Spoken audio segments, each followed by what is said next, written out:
राजौरी के विधायक इफ्तिकार अहमद ने गुलिस्तान न्यूज से खास बातचीत की है। इस खास बातचीत में उन्होंने पंचायती राज के 3 टियर सिस्टम को राजीव गांधी का अहम सपना बताया। उन्होंने कहा कि ये व्यवस्था कांग्रेस की मूल विचारधारा का हिस्सा है और कांग्रेस इसे अपना धर्म मानती है। वहीं विधायक ने स्पष्ट किया कि पंचायत और म्युनिसिपल चुनावों के लिए कांग्रेस पूरी तरह से तैयार है। साथ ही उन्होंने भारतीय जनता पार्टी पर निशाना साधा। उन्होंने कहा कि अगर भारतीय जनता पार्टी अपने वादों पर खरी उतरती तो स्थानीय निकायों का कार्यकाल समाप्त होने के बावजूद चुनावों में देरी नहीं होती। तो सुनिए क्या कुछ कहना था इस दौरान उनका।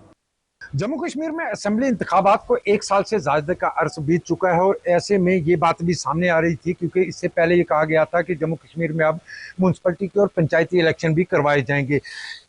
इन सब पर बात करेंगे। हमारे साथ रुकन असेंबली राजौरी हैं कि किस तरह की तैयारियां और क्या आने वाले दिनों में जम्मू कश्मीर में और इंतखाबात देखने को मिल सकते हैं। सर बहुत बहुत शुक्रिया वक्त देने के लिए। क्या आने वाले दिनों में हम देख सकते हैं कि जम्मू कश्मीर में एक और इलेक्शन होगी, क्योंकि 1 साल से ज्यादा का अरसा आपकी हुकूमत को बीत चुका है और ये वादा किया गया था कि ये इलेक्शन करवाए जाएंगे। क्या आने वाले दिनों में इस तरह की मुहिम देखने को मिल सकती है? देखिए, लोकतंत्र में सबसे बड़ा पर्व होता है वो होता है इलेक्शन। चुनाव जो होता है वो पर्व होता है और राजनीतिक दलों के लिए ये एक पर्व की तरह मनाया जाता है। जिस तरीके से 1 साल से ज़ायद हो गए हैं, असेंबली के चुनाव हुए और उसके बाद अभी क्योंकि लोकल बॉडीज़ के, चाहे वो अर्बन लोकल बॉडीज़ के और पंचायतों के, अर्बन लोकल बॉडीज़ का टेन्योर ख़त्म हुए 2 साल हो गए हैं। 2 साल से चुनाव नहीं हुए और पंचायतों के चुनाव भी नहीं हुए। उसके बाद बीडीसी, डीडीसी के चुनाव नहीं हुए, इनके कार्यकाल भी ख़त्म हो चुके हैं। जो भाजपा नया जम्मू कश्मीर का दावा करती थी और जब 370 यहाँ से हटाया गया तो उन्होंने कहा कि हमने, ये सरकारें जो थी इन्होंने डिसेंट्रलाइजेशन ऑफ पावर नहीं किया, इन्होंने लोकल बॉडीज के चुनाव नहीं करवाए, इन्होंने पंचायतों के चुनाव नहीं करवाए, इन्होंने 3 टायर सिस्टम, जो पंचायती राज 3 टायर सिस्टम नहीं करवाया।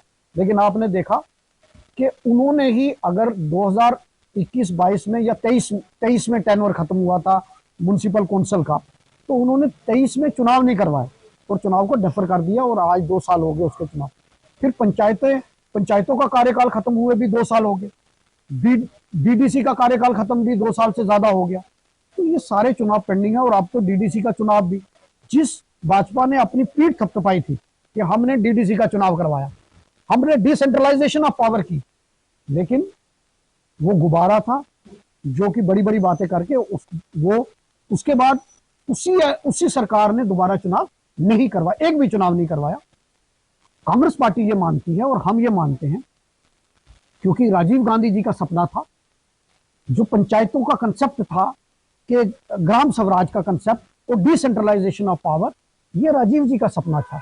और कांग्रेस पार्टी ये मानती है कि पंचायतों में चुनाव होने चाहिए और लोकल बॉडीज के चुनाव होने चाहिए, क्योंकि जो इस वक्त जो प्रेशर है वो सारा, क्योंकि एक एमएलए, क्योंकि डीडीसी का टेन्योर भी खत्म हो गया, तो अब जो कॉर्पोरेटर को काम करना है वो भी प्रेशर किस पे आ गया? एमएलए पे। जो एक सरपंच का काम था वो प्रेशर भी किस पे है? एमएलए पे। तो हम मानते हैं कि डिसेंट्रलाइजेशन ऑफ पावर रहनी चाहिए और चुनाव होने चाहिए और लोगों को मौका मिलना चाहिए, क्योंकि चुनाव जब होंगे तो वो चुन कर आएंगे और वो डिसेंट्रलाइजेशन ऑफ पावर होगी और ग्राउंड पे वो लोग काम करेंगे। बीजेपी के एक लीडर का बयान आया, थोड़ी देर पहले सामने आया था, कुछ दिन कबल के म्यूनसिपलिटी के इलेक्शन और पंचायत के इलेक्शन को लेकर वो तैयारियां कर चुके हैं और दूसरी तरफ उनकी तरफ से ये दावा किया जा रहा है कि म्यूनसिपलिटी इस बार फिर दोबारा भाजपा बनाएगी। किस तरह देखते हैं आप और किस तरह आप देखते हैं अपनी पार्टी की इस वक्त? देखिए, भाजपा के लीडरों के दावे उनके नेताओं की तरह, जिस तरीके से जब विधानसभा का चुनाव हुए, यहाँ असेंबली के इंतखाबात, तो उसमें भी उन्होंने कहा 50 पार। उन्होंने नारा क्या दिया था? 50 पार। तो आपने देखा कि उनका 50 पार क्या, कितनी सीटें आई।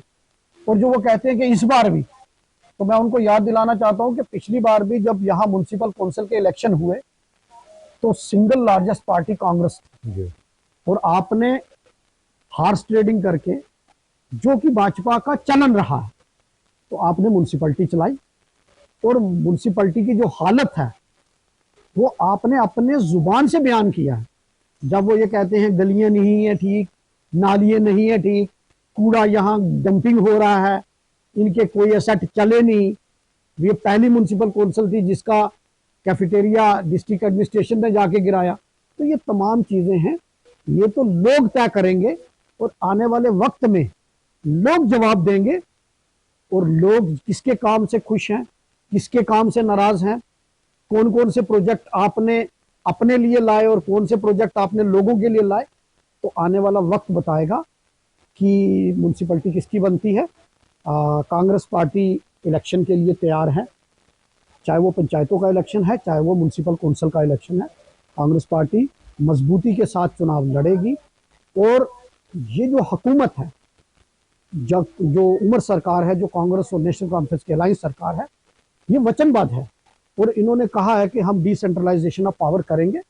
और जो सरकार की वेलफेयर स्कीम्स है, जो लोगों के लिए, जो 10 साल के बाद जख्मों पर मरहम लगाने का काम है, उस काम के आधार पर लोग तय करेंगे कि लोग इस सरकार को कितने नंबर देते हैं और कामकाज को कितने नंबर देते हैं। और उसके बाद लोगों के पिछली म्युनिसिपल कौंसिल ने कितने काम किए, पिछली पंचायतों में क्या काम किया, और जो एलजी एडमिनिस्ट्रेशन ने वादे किए, जो सेंट्रल गवर्नमेंट ने वादे किए, क्या वो जम्मू कश्मीर के लोगों के साथ पूरे हुए। ये सारे तमाम मुद्दे होंगे, लेकिन मैं इतना कहूंगा कि कांग्रेस पार्टी मजबूती के साथ चुनाव लड़ेगी और जीतेगी। बिल्कुल, ये थे हमारे साथ रुकन असेंबली राजौरी। कांग्रेस पार्टी पूरी तरह तैयार है और इलेक्शन लड़ेगी भी और जीतेगी। और सबसे बड़ी बात जो इनकी तरफ से कही गई है कि सिर्फ वादे नहीं कर रहे हैं, वादों को वफा करने के लिए कांग्रेस ने जो शुरू किया था काम, वो आगे भी चलता रहेगा। राहुल सूदन के साथ जमशेद मलिक, गुलिस्तान न्यूज़, राजौरी।